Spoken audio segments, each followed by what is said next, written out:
hardgainers, natural bodybuilding, nutrition, recovery, weight management, skin health, hormones, biohacking.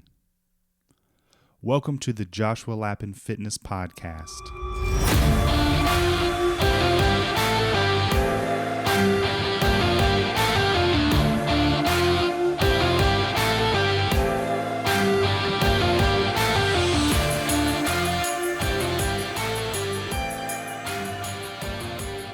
Welcome back to another episode of the Joshua Lappin Fitness Podcast. It's been a little bit of time since we did a podcast episode, but that is because we've been working very hard to bring you top content, both here on the podcast and on our website. We've got some exciting announcements that are going to be coming out very soon regarding the website and some new material and training courses coming. So be on the lookout for that and more information to come. But we also want to announce here today that we're going to be kicking off a new podcast series. And this series is going to deal with recovery. And recovery can take a variety of forms. Recovery in the context of what we do here with athletic training, bodybuilding, specifically for hardgainers. Recovery has to do with rest days, recovery accelerators, and sleep. And it can also encompass things like nutrition. But for the next couple of podcast episodes, we're going to, like I said, focus on recovery. And the first topic we're going to cover starting today is going to be the topic of sleep. So you may think, why is sleep so important? And that is what we're going to discover in the podcast today. So sleep is probably your number one vehicle for recovery, not only for training and recovery from your workouts, but also from your life in general. Sleep is profoundly important and has a incredible impact on your health and the way your body heals itself and fights diseases. So we're going to jump into that today and I hope you learn some things and maybe discover some ways that could be beneficial for helping you to sleep better, because that's what we want to do.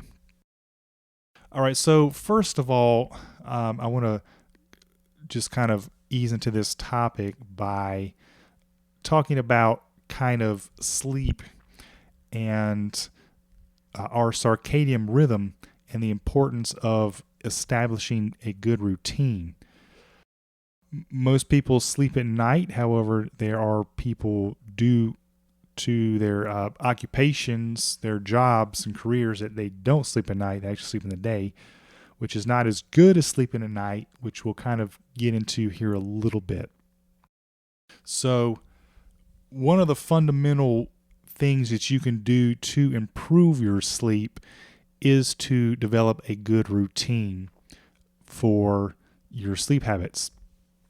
So before we get deeply into kind of the mechanics of sleeping and sleep habits, I do want to kind of take you through a brief overview of kind of what happens when you go to sleep and kind of how your body goes throughout the day, kind of actually preparing you for sleep.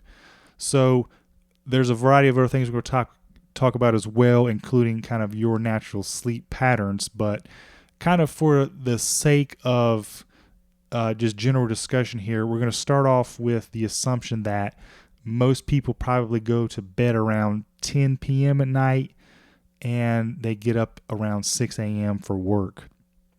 So that would put you at an 8-hour sleep time. So here's kind of what happens in your body, starting from the moment you wake up and then going all the way to the moment you go to sleep and actually when you are actually sleeping. So like I said, assuming you get up about 6 a.m. in the morning, what actually happens is around that time, if you establish a good routine, you actually experience a surge of cortisol in the morning, which is what turns your brain and body on.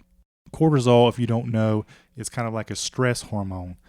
Now, in small amounts, like we're talking here of kind of getting your body woken up and going for the day, cortisol is beneficial. However, if we're talking about it in constant higher levels, it's actually very detrimental to your body, which is another topic for another day. However, at 6 a.m., like I said, there's a surge of cortisol, which kind of jumpstarts your body, tells your body it's time to get up, and then you start getting moving. Now, once you get up, there are definite things you can do to enhance your day and actually begin working on a positive sleep cycle from the beginning of the time you get up. So a couple of recommendations is that you definitely want to eat breakfast in the morning.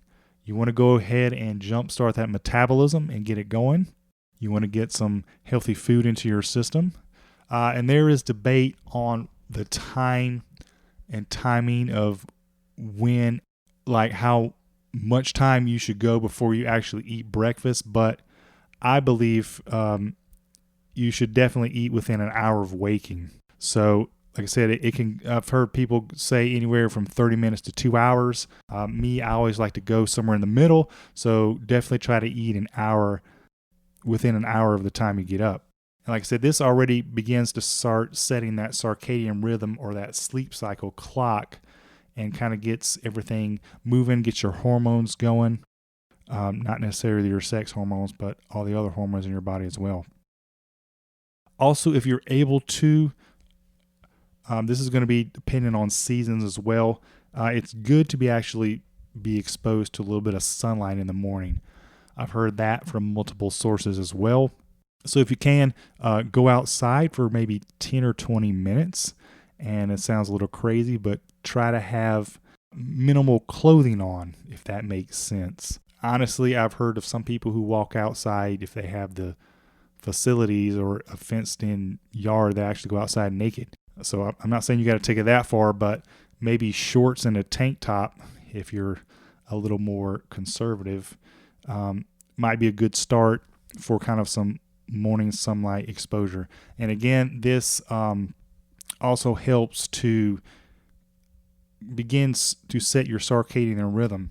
We'll get into this a little bit more later, but your circadian rhythm or your sleep cycle is very heavily regulated by light and darkness. That's a fundamental concept of these things. So getting exposed to some good sunlight during the day, or especially during the morning, is very helpful. So as we go along through the morning, we started at 6 and we kind of ate breakfast.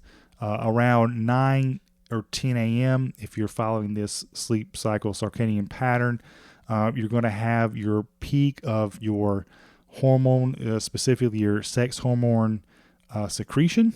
And this is why if you need to do hormone testing for hormone deficiencies, that they usually do this in the morning, because that's kind of your peak is in the morning.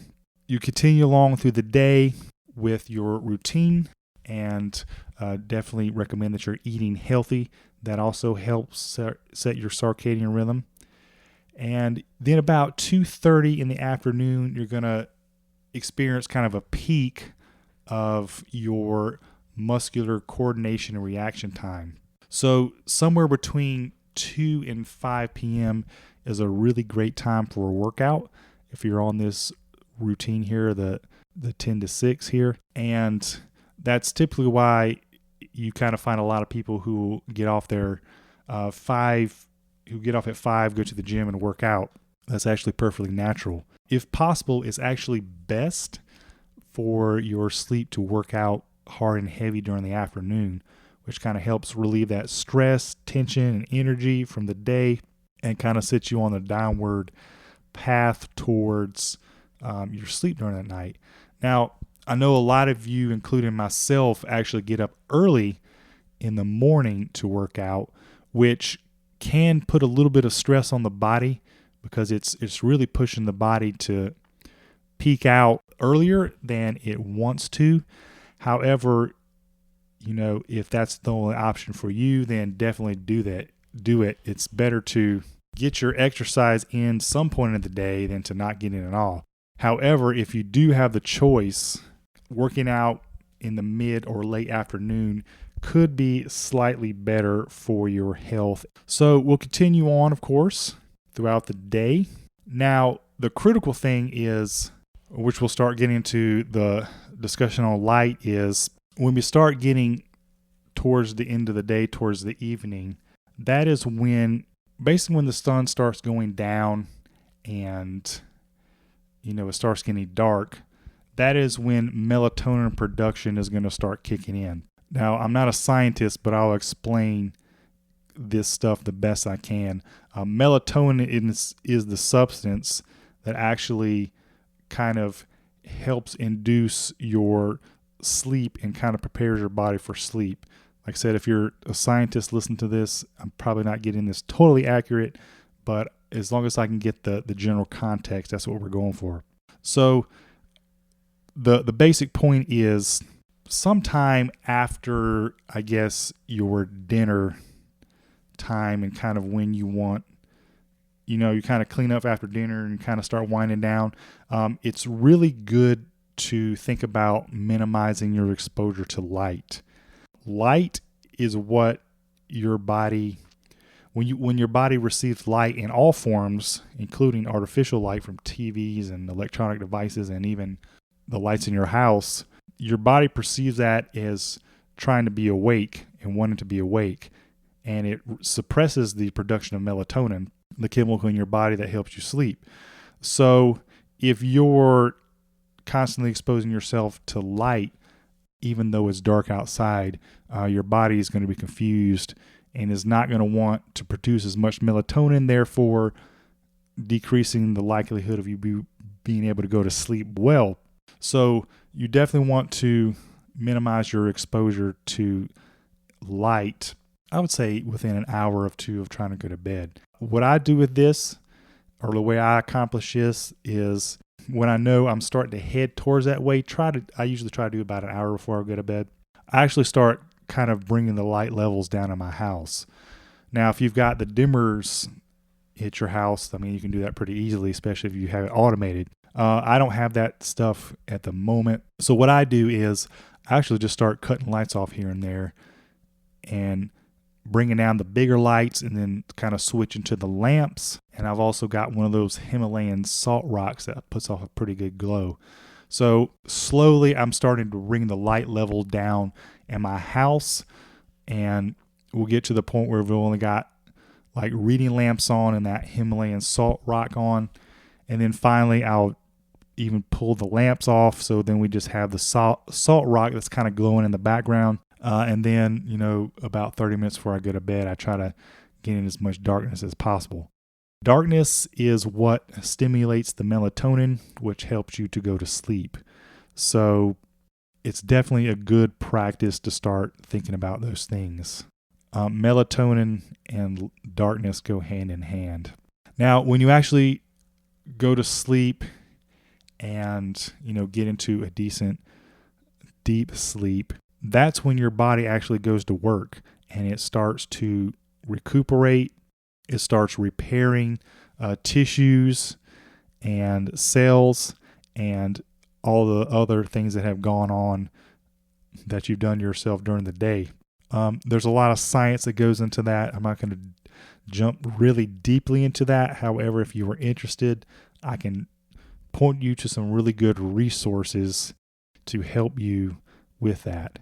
So there's a lot that goes on at night when you're asleep. Like I said, that's primarily when your body repairs and heals itself.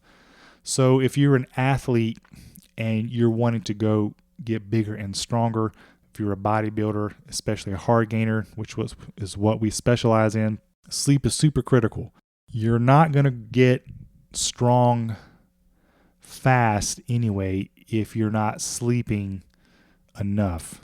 We'll talk about the sleep recommendations here coming up, but you got to have that sleep. Plus, this is where your body replenishes your immune system.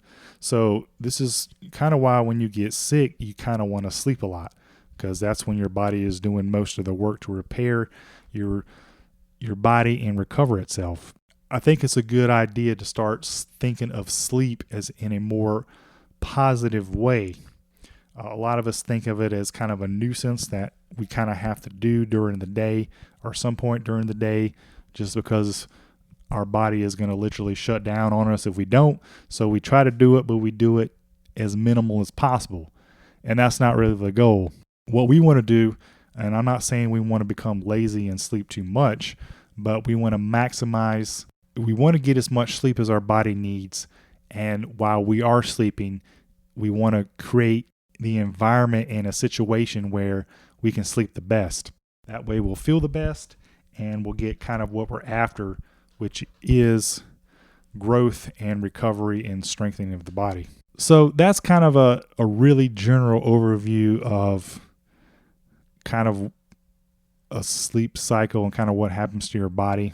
So that brings up the next topic kind of related to sleep and,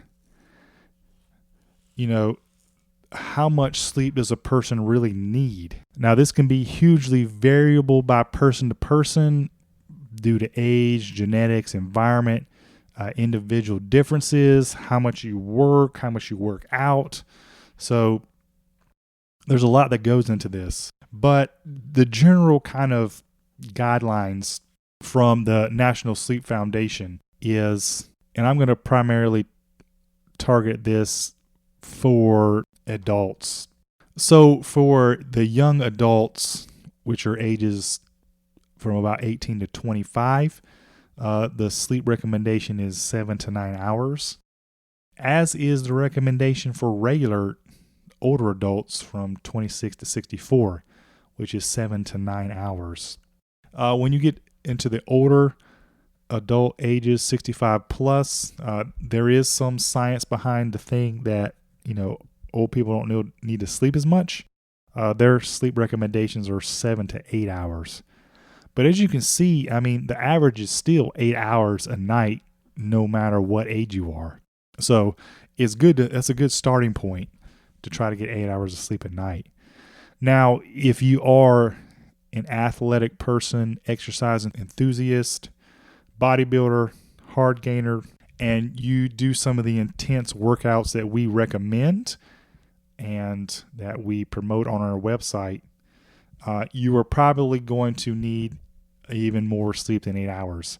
So it's important for you to understand that up front. There have actually been studies that people who are underslept, who haven't slept enough, and they've done tests on athletes that their performance actually drops by a very noticeable percentage if they haven't properly rested. So we're really trying to get you to understand and encourage you to take sleep very important and seriously. Here are just a few things that can happen on a reduced sleep.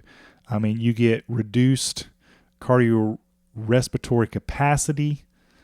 You get negative effects on maximum strength levels, interference with the recovery process, because that's what recovery actually takes place when you sleep. You also get a variety of symptoms. You can experience depression, confusion, anger, fatigue. It puts you in a bad mood when you don't get enough sleep. It's pretty obvious. Plus, it increases the ability of you getting injured. It suppresses your immune system, and there's just the list goes on and on of things that happen when you don't get enough sleep. So I think the message is starting to get clear here. Now, 8 hours of sleep is sort of the recommendation. However, if you are able to vary a little bit and you have some flexibility in your routine, there may be some slight changes you can make to your sleep patterns to actually get even more bang for your buck. Now, this routine I've come across several times from several credible sources. They actually recommend sleeping 7 to 9 hours a night, but actually taking anywhere from 20-minute to 60-minute nap during the day, usually sometime early afternoon. Now, I know everybody cannot do that due to their work schedules, but I definitely follow that pattern on the weekends. So Saturdays and Sundays, I'm trying to get my 8 hours plus sleep and get a nap in there as well, which I really think helps me a lot. Or maybe you can even get a 20 or 30 minute nap on your lunch break. If you can maybe go to your car, or if you live close enough to your house that you can actually get home and do this. So I've heard a lot of athletes who follow this routine who sleep, 8+ hours a night and they try to get a nap throughout the day after some intense training sessions. So I hope the message is starting to sink in a little bit. Sleep is vitally important, and also vitally important is you establishing a routine. So if you don't stick with a consistent routine, it's going to be very hard for your body to respond the way that you want it to. If you follow a consistent routine, meaning you're regular with your exercise and that you go to bed at a decent time often, and that you kind of rise around the same time every day, then your body will get used to it and it'll actually start responding and performing a lot better. The routine is vitally important, and there are actually some other things you can do to improve your sleep as well. The routine is one. Exercise is another. We've talked about some of the other things, exposing yourself to light early on during the day and kind of minimizing your exposure to light at night. However, there are some supplements and vitamins and foods that can also help you with your sleep. Now, there's a variety of ways that you can come at this subject. First of all, I would say make sure you're getting the stuff that I talked about previously to this right before you jump into supplementation. Make sure your foundation is good first. Like I said, your exercise, establishing a good routine, a good firm, consistent bedtime and waking time. Then after you've done all that stuff and you still need a little bit extra help, that's when you start returning and looking at your nutrition and your supplementation. I recommend that you consider taking a good multivitamin to cover some of these things. There's a lot of good brands out there. I'll link to some of the ones that I'm familiar with and I recommend. Don't overspend on this. Some are better than others, but make sure if you're getting a good multivitamin throughout the day, I think that'll go a long ways to some of this, and you may not even have to supplement. However, we will cover some of the more common ones that help with sleep. As we talked about earlier, the sunlight exposure is important, and the reason for that is that exposure to natural sunlight helps your body to produce vitamin D. So if you're deficient in vitamin D, by the way, which I believe around 80% of Americans are, then you may need to consider some vitamin D supplementation. I believe the best vitamin D supplementation that you can get comes in a liquid form. You actually just put some droplets in something that you're drinking, and you can go from there. So that's one option. Of course, like I said, light exposure is the best source. Natural is always best. However, if you do feel like you need to get some extra, you can check out some supplements that are available, especially in liquid form.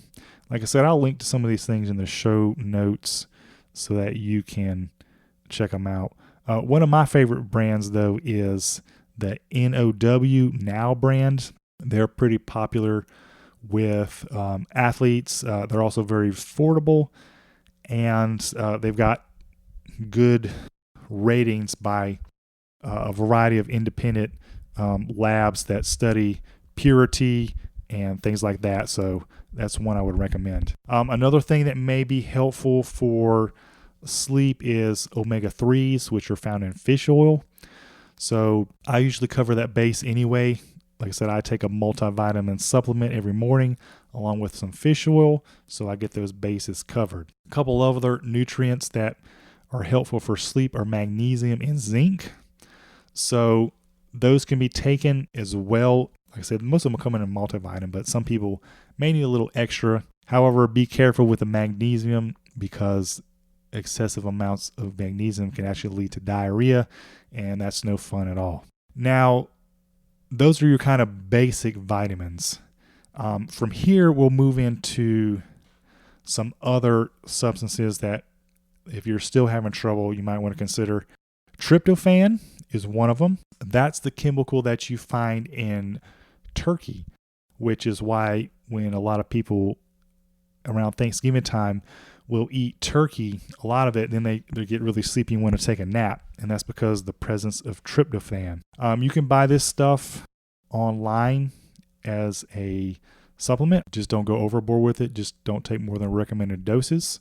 I believe, like I said, if you're a scientist and you hear this, I'm trying to get the context here more than the actual specific information.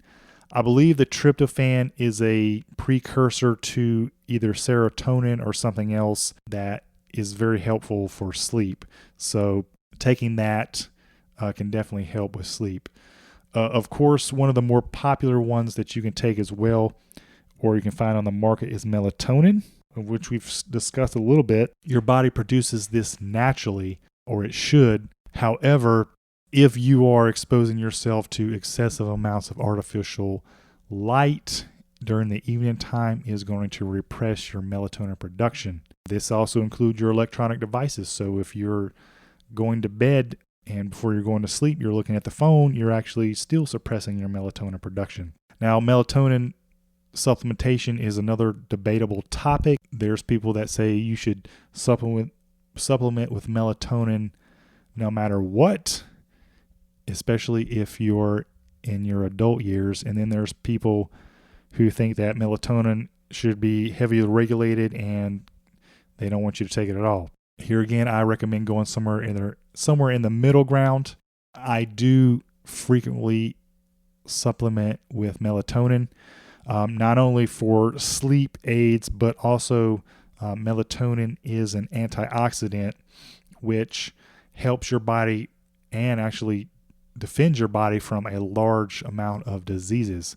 And there's really good information supporting that claim as well. So, that the choice is up to you whether you want to use the melatonin as a supplement. I do believe, and I've heard credible information, that as you become older, your melatonin production is going to be suppressed anyway with age. So taking melatonin supplementation could have some really beneficial things for you. If you're below 30, I would probably say, as long as you're healthy and you're following a good routine, you're probably not going to need it. Once you get your middle ages, though, you may want to consider supplementing with it. Now, one thing I'll warn you right now is a lot of the supplements available over the counter at the traditional stores are way more than you need. I mean, some of those come in dosages of 10 milligrams, which I don't think is very good at all. That's way too heavy. In small doses, like I said, melatonin can be very beneficial. I usually take between, I'd say 1 to 2 milligrams of melatonin each night. I don't do it every night, but I do it quite frequently.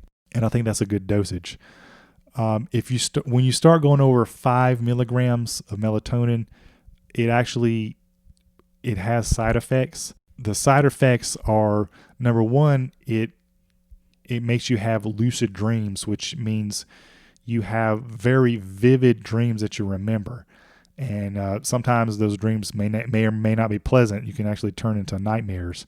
So that's something you got to look out for. Another thing is if you take too much melatonin, it actually can make you groggy in the morning and, make it hard for you to wake up and go out through your day. So if you do decide to supplement with it, try to keep your dosages fairly low. There are some melatonin supplements that are time released, which means that they release into your system slowly throughout the night. Those are the ones probably that are best recommended. Now, a couple of other recommendations that I have as far as sleep supplements. There is a guy out there named Dr. Parsley, and he makes a sleep supplement that kind of basically he takes all the supplements or the majority of the supplements that we've talked about, and he kind of combines them into one convenient supplement that you can take on a daily basis before bed. However, since his supplement does combine all these things, which include vitamin D, magnesium, zinc, melatonin, and I think some other things, it's a little bit more expensive than just normal regular vitamins. So definitely be considerate of that if you're budget conscious.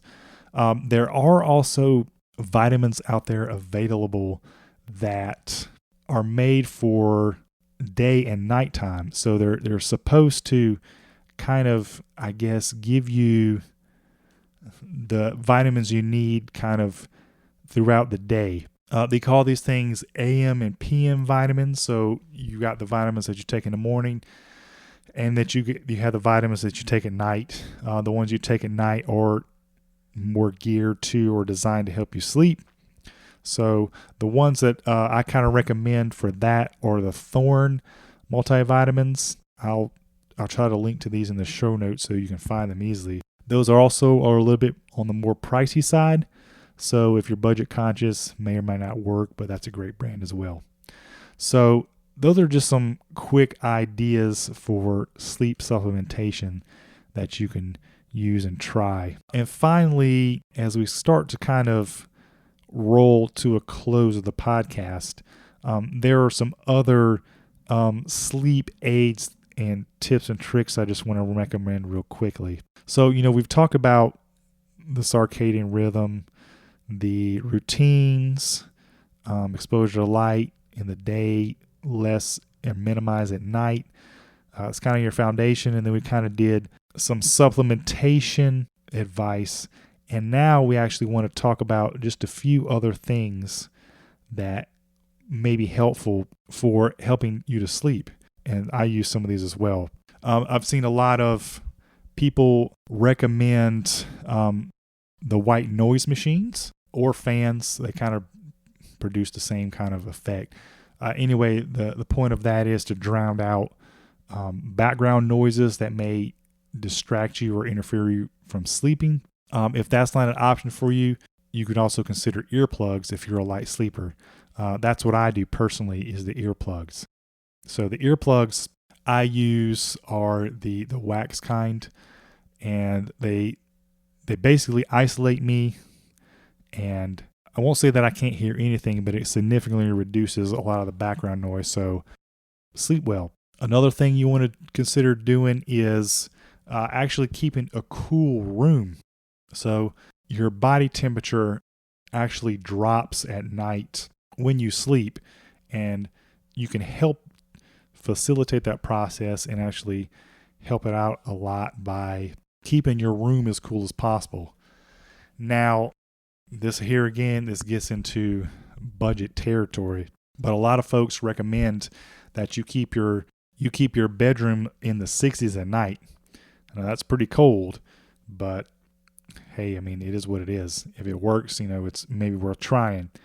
Another thing you can do as well is they make a variety of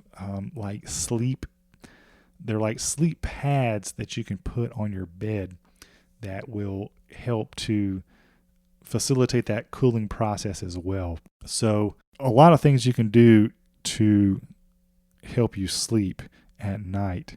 And then my final actual product or physical product recommendation, not necessarily a brand, but a sleep mask. And a sleep mask is basically it's a very soft cotton or foam mask that you put over your eyes. Again, the idea is to reduce your exposure to light.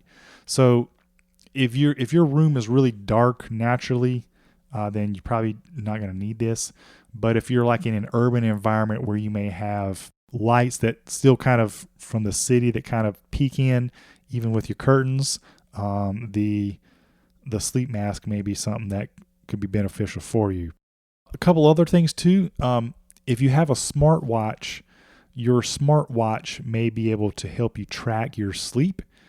I know Fitbit has a really good program that links with their app that kind of tells you how well you're sleeping. So it kind of learns your body and your routines and kind of knows when you've gone to sleep through things like your heart rate and your body temperature and your movement.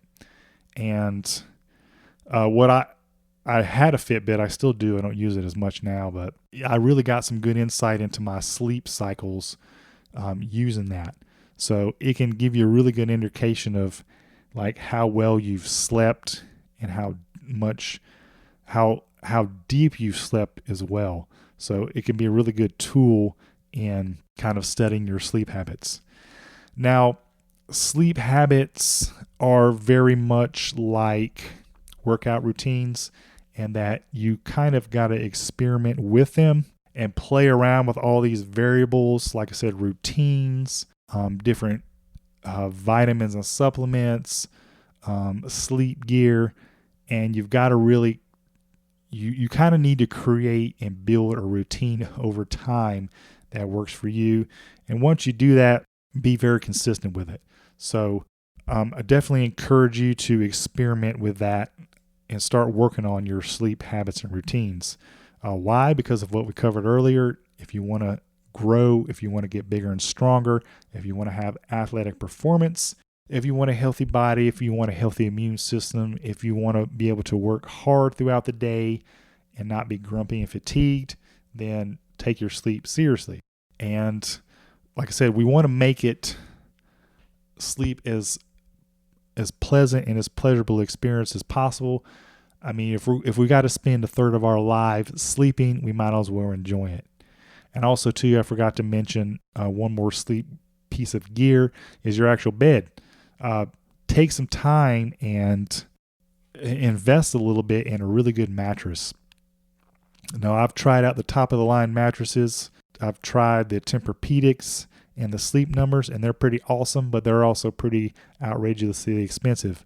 So I'm not saying that you got to spend that much money, but definitely spend some time laying on mattresses, trying them out, figure out whether you're good with firm, medium, or super soft, and then put a little money into the mattress. Get a good one, because like I say, you're going to spend hopefully 8 hours plus a day in that thing. You want to be comfortable and relaxed. So I hope that has given you some good information and some good tips on how to kind of get started on a good sleep routine. Like I said, this is kind of the first part in probably a multi-part series on sleep and recovery. So we'll get into some other things you can do for recovery, but sleep is definitely your number one option and your fundamental thing to do for your recovery. As I said earlier, I'll link to some articles and some different products that can be very helpful for sleep, and hopefully they can help you design a really good sleep routine that can be used for years to come. So this is Josh from JoshuaLappinFitness.com. Hope you enjoyed the show today. Recovery is just one aspect that we study at the website and that we help people with. We also help people with their nutrition, specifically nutrition for strength and muscular development. And we also have a variety of programs designed to help hard gainers maximize their strength potential and muscular development. So if you would like more information on those topics and items, please feel free to visit us at JoshuaLappinFitness.com, JoshuaLappin Fitness.com, and definitely check out some of our free resources over there. So I hope this podcast has been beneficial for you and helpful for you. And I look forward to bringing you some more great information on another podcast very soon. Thank you so much for listening to this show. Are you looking for exercise programs that actually produce results? Maybe you're looking for nutritional products that have actually been tested and work. For more information on these exercise programs and products, please visit us at www.joshualappinfitness.com. That's JOSHUALAPPIN fitness.com.